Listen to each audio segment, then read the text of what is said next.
Thank you very much. Good morning to all of you.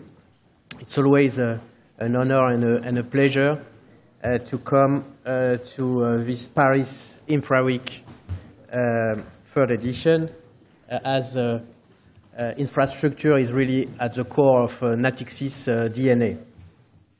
This edition comes at a very timely. Indeed, in a time when monetary policy instruments have reached their limits, governments and other institutional financial institutions have to find other instruments to support the economy at a time when these economies are transforming at a very high pace. Among expansionary budget policies, one of the best ways to stimulate long-term growth is through investment, and more particularly infrastructure, which we advocate since our first Infrastructure Day in 2012. It's particularly the case with such low interest rate levels.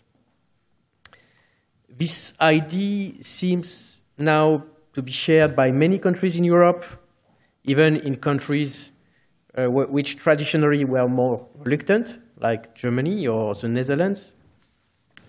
And we could note that Christine Lagarde and also the new EU Commission seems aligned to stimulate European growth through infrastructure stimulus. But the question, and that's the question of this event, is not only on whether or not the government should promote investment in infrastructure, but rather on how to maximize the impacts and avoid previous pitfalls. In our opinion, quality infrastructure will be preserved through the combination of the efforts of all participants in the infrastructure value chain. It will not come from a single entity, even with the best intentions. Benefiting of decades of infrastructure investment history with a very positive track record, we believe that banks have also their crucial role to play in this field. So what does quality infrastructure mean for us at Natixis?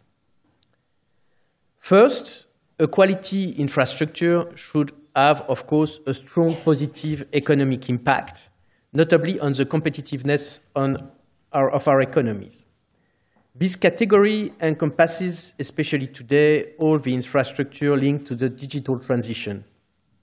Massive investments are needed in Europe to foster 5G networks, one of the key components for the future revolution of artificial intelligence. We can testify that appetite for towers, fiber, data centers has never been so high from banks and investors, and most of these deals are not requiring any public intervention. Public intervention is needed, however, where there is geographic or economic fragmentation. A good example of a success in this field is the French FTTH, Fiber to the Home, scheme for low-dense regions through public-private partnership-like instruments.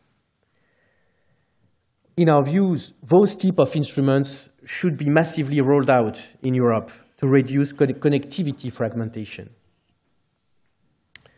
Second, a quality infrastructure should also be an inclusive infrastructure.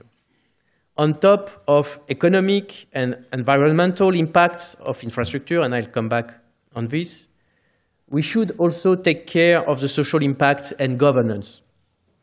We support the initiative of the Global Infrastructure Hub, especially its reference tool on inclusive infrastructure and social equity. Efficiency calls for no longer deciding on infrastructure projects with a top-down approach, but having the appropriate association of the neighbors and stakeholders in order to share in advance the benefits of the project. Third, and last but not least, a quality infrastructure should also be an infrastructure which contributes positively towards the climate and the environment. Alongside players in the infrastructure space, the financial sector has a role to play to drive investments towards more inclusion of climate and environmental features. And I think the previous panel has illustrated this point. To give another illustration, Xavier Gir was talking about taxonomy. At Natixis, we have announced since end of 2017, during the Climate Finance Day in Paris, our will to build an indicator that would enable us to assess the climate impact of our balance sheet and make it progressively shift to follow a trajectory consistent with the objective of the Paris Agreement on climate. This indicator, called the Green Weighting Factor, is up and running after 18 months of intense development, including deep work on methodology, on taxonomy, and all our financings are now classified based on their impact on environment.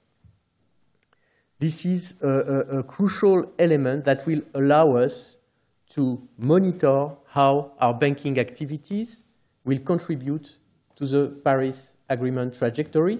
And of course, this instrument will also be very useful for infrastructure financing, which is a very important part of what we do. Green deals are benefiting from a reduction in risk-weighted assets, providing the incentive, at least internal, that was claimed for in the previous panel. With these instruments, we really want to accompany our clients in their own energy transition. Another initiative going in the same way is the renewal of our partnership, which is now a long-term partnership with EDEC Infra. We are announcing today. We are convinced that environmental, social, and governance criteria affect positively the value of the investments, but we lack of holistic and systematic measures to help investors tracking ESG outcomes and related risks. So the aim of the research chair will be to create documented measures of the impact and of the risk profile of ESG factors on infrastructure investments.